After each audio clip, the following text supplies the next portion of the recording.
First off, me personally, I just want to start by saying thank y'all, man. Thank y'all for making this experience great. To all the seniors, I love y'all boys, man. We done been through a lot. We don't need all the hooping and hollering today, bro. This is a celebration, bro. It's a celebration for all the hardships, everything that we done been through, bro. You know what I'm saying? And we still got to pay it forward to these young guys today, man. It ain't all about us. It's still about Auburn. Let's not get it mixed up. So let's pay it forward, man. Let's pay it forward to these young guys. Let's still go out, let's play hard. Let's have fun, man. Let's go out and let's make this thing shake, bro. This is the last time we will ever play football in this stadium, bro. And it's hard to think about. But man, let's go out and have fun, bro. The game ain't changed, bro. It's just another day. We get another chance to defend this place, man. So let's go out, let's have fun, let's play for one another. Let's go. Get tight. Love you, boys. Let's go. Family on me, family on three. 1, 2, 3. Family.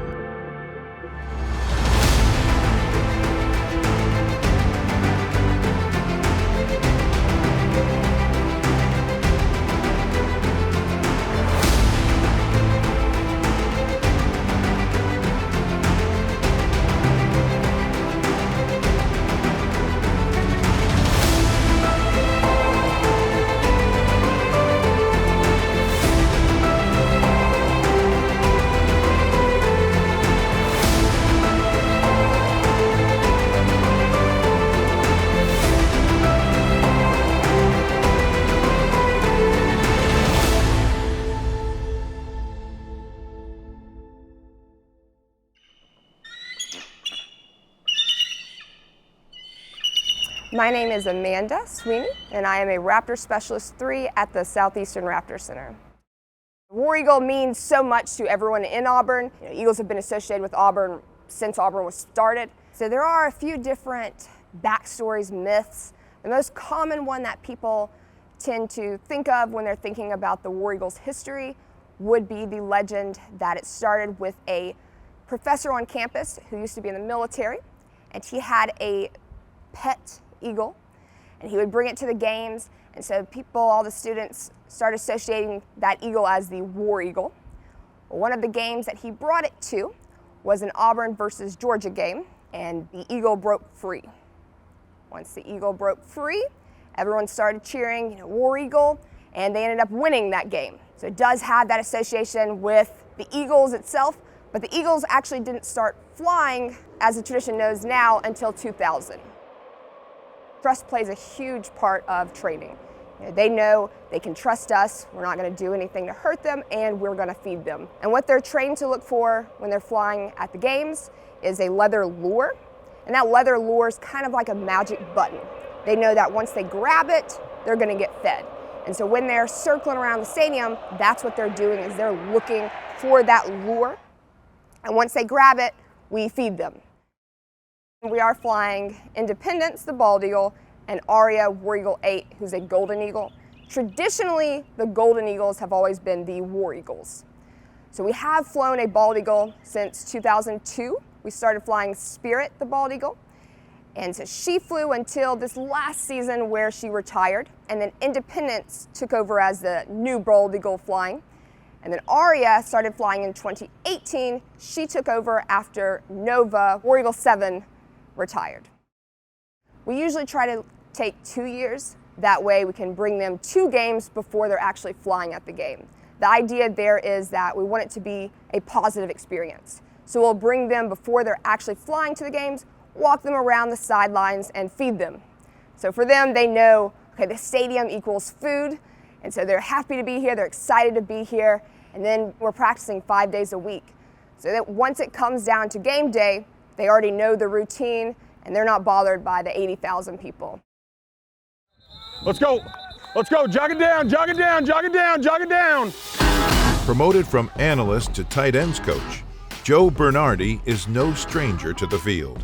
A second-generation coach, he served nearly every offensive position as he continues to give back to the game that raised him. Came here to be the analyst working with Coach Friend in the offensive line, assisting him and serving our players as best as possible to get them ready for game day and be Coach's eyes in a lot of different ways.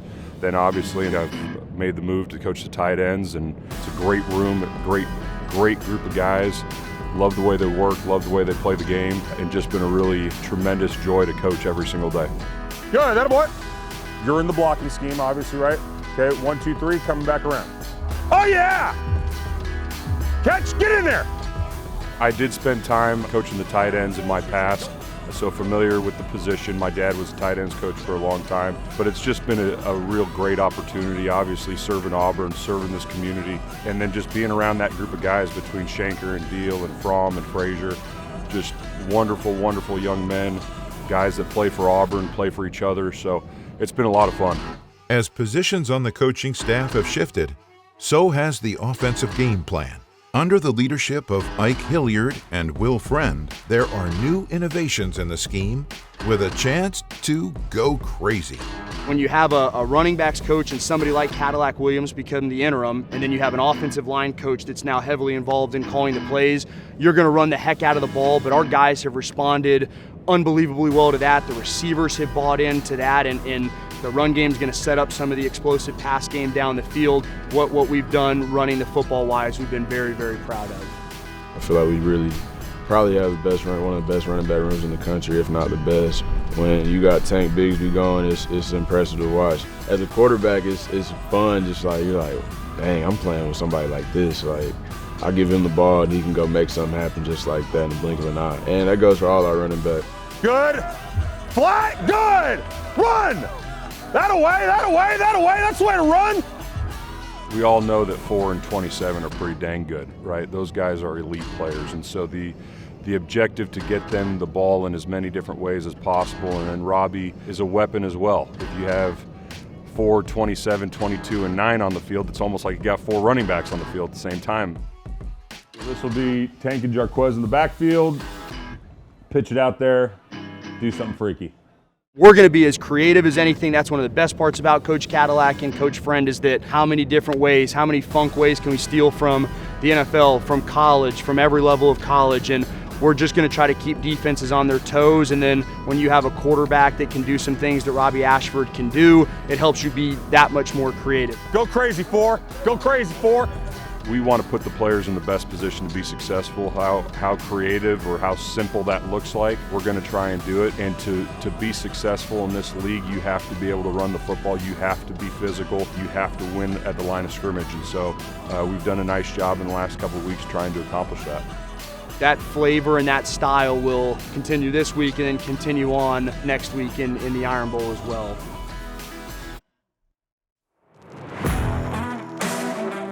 A key part of preparation is the scout team, whose main job is to emulate opponents for the starters. It's often an overlooked and unglorified position, but it is essential for the success of the Tigers. Being a part of scouts is not a bad thing because it's helping you. You're going against guys who start that's actually playing in the game, and that's making you better, and you're making them better. Those guys have to understand how important their role is. They have to take pride in that role on a daily basis, and you want to talk about showing up and bringing it every single day. It's critical to our success. We make sure we give them a great look. We go full speed. We act like we're playing an SEC game against them.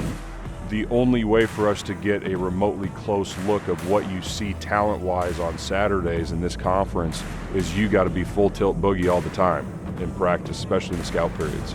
Beyond scout periods and practice, members must keep on top of film and strength training to ensure they are giving the best look possible. I've gotten stronger, way stronger. Lifting with older guys, seeing them throw their weight around, it's like, man, I was just watching these guys a year ago on TV, and it's like I'm actually here with them.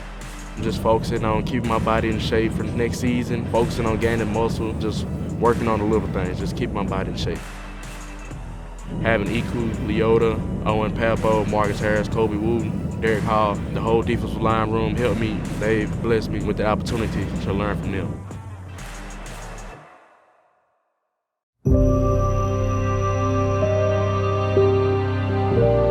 Every individual's journey is a little different. Starting points vary and trajectories diverge. But for one more day inside Jordan-Hare Stadium, a senior class of Auburn football players will share a common goal and a common purpose. It's an emotional day for these kids and their families. Last time to run through that tunnel, and these guys will probably go through a lot of those emotions throughout this game today. With those 24 seniors that pour into Auburn and giving to this institution, I will be forever grateful. Last one, man. Tough one to swallow. It was a very emotional day for me. In my last Tiger Walk, linked up with my brothers around the AU, praying for the last time, being in that locker room for the last time. I mean, it was just a lot of emotion, a lot of different things that went through my mind. It's sad that it's coming to an end the last time I get to run out of Jordan-Hare Stadium as a student athlete, but I don't take nothing for granted. I'm grateful for every opportunity that Auburn University have given to me as a person, and I'll cherish every memory I have here. I would say one of the best times I've had at Auburn, especially in that stadium.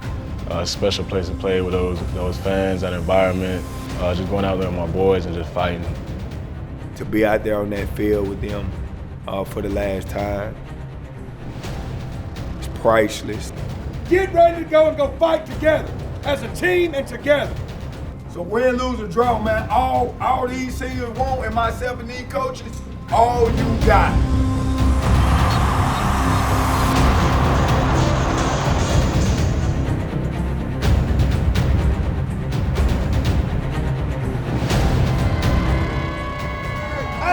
See his last time with Jordan-Hare, man. Let's end up on a good note. Let's get it, man. Hey, dominate on three. 1, 2, 3. Dominate. A quick throw, and it's knocked down by Colby Wooden, the SEC Defensive Lineman of the Week. Ashford from the gun, wants to throw, gets blocked, throws upfield. It's complete at midfield, and that is Coy Moore, just shy of midfield. Western Kentucky rushes 3. It's a screen pass to Tank Bigsby. Bigsby angles back. He's to the 45-yard line and taken down at the 45-yard line. Turns, throws, complete. Shed Jackson with the catch to the Western Kentucky 35 and an Auburn first down. Handoff goes that way to Tank Bigsby. He's to the 30, 25, first down inside the 25 to the 24. Western Kentucky rushes 5. They throw it over there to Jay Fair at the 10. Makes the first man miss, the second man miss. Fair on his feet near the goal line. That's an Auburn first down. Ashford under center. Turns and he hands to Tank. Tank is in. Touchdown Auburn. Touchdown Tank Bigsby. We wanted to try to give those guys a chance to get the ball and to do that, do some different sets, some different personnel groups, some different formations to play off that. And the guys have responded well and played well. Ashford, handoff to Jarquez. Bounces outside. He turns upfield across the 40, 45, and out to the 46. A throw. Complete. Brandon Frazier inside the 40 to the 35. Kick is on the way. It has the leg. The kick is good! A 51-yarder by Alex McPherson. High end over end. And it is taken by an up back for the Tigers up the right sideline. That's Keontae Scott. Handoff, Jarquez had a lot of room. He's to the 35, to the 30, down the sideline to the 25-yard line. Jarquez, the tailback. It's a pitch to Jarquez. He wants to throw. He throws downfield, wide open. Touchdown, Auburn! Coy Moore with the catch. I remember a certain tailback doing that against Georgia a few years back. That would be Cadillac Williams. Jarquez threw a beautiful ball, don't get me wrong. He threw it better, but I had a little more pressure in my face with that corner coming out the edge there. It was a play that we had run a lot and wanted something off the action. We felt like it would be open, and of course we knew that he had thrown it before. He actually throws a good ball. I can't lie, I got to give it to him. So he executed it in practice and did the same in the game, and it worked out well. Beautiful throw right there, 20 yards. Auburn up 16-3. Reed pressured, throws it. It's a screen up the left sideline, inside the 5. It's a touchdown.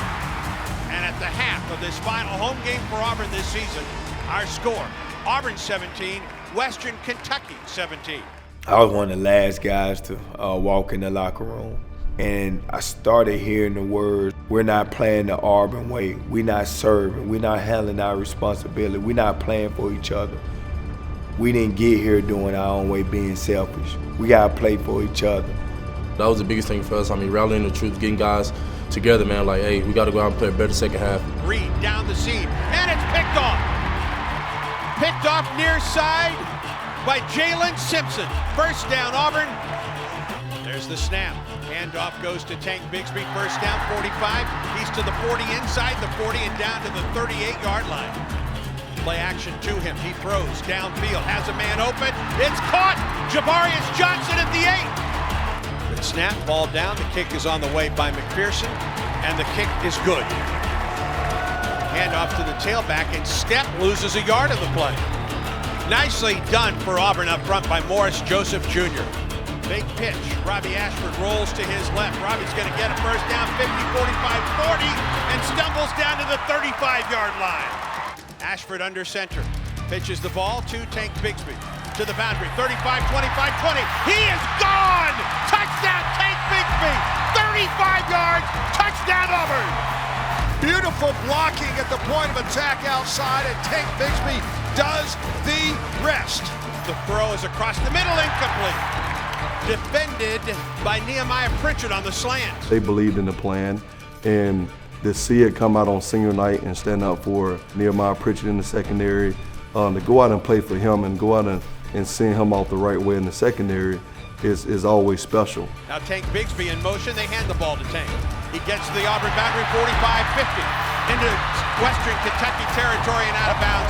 Jarquez breaks one tackle and another down the sideline, 30, 25, 20. Goodbye, Jarquez! Touchdown, Auburn! 40 yards! Auburn now in control of this thing. Play action. Reed in trouble. Reed gets rid of it. And it's picked off. James at the 20, to the 15, to the 10, down the sideline. He's gone! Touchdown! DJ James! That moment with DJ making the pick six, it just sums up everything that we've been talking about, everything that we've been working for. When that opportunity comes, let's go score. And it just was exciting to see it, and it was fun to see it. And I couldn't be more proud to coach a group like that. Got another one. Ocean drops to throw. He's going to run it. No, he's not. Down he goes. Auburn will have done what it wanted to do here in the second half. Took the game over offensively, took the game over defensively. Trey Lindsey, a senior quarterback from Montgomery. He takes a knee, and that's going to do it, friends. And the Tigers get a 2-game win streak heading to Tuscaloosa next week. As the seconds tick away on this season at Jordan-Hare Stadium, the final score, Auburn 41, Western Kentucky 17. You 24 seniors. Your last time ever playing Jordan-Hare, man. Special. There's a lot of guys in this locker room that done shared that. Former players in here, guys on staff. Know what you guys feeling, man. So for you guys to go out that way with a bang, bro, God, the way you guys have responded, man, through all this adversity that's been going on this past 3 weeks. Look here, man, I'm forever grateful for you guys, man. You guys have no idea, man, the light that you guys have been in this time. We're gonna go back to the drawing board. We're gonna flush this one. And man, we about to have the opportunity to go play in the Iron Bowl. The Iron Bowl. 1, 2, 3, 4.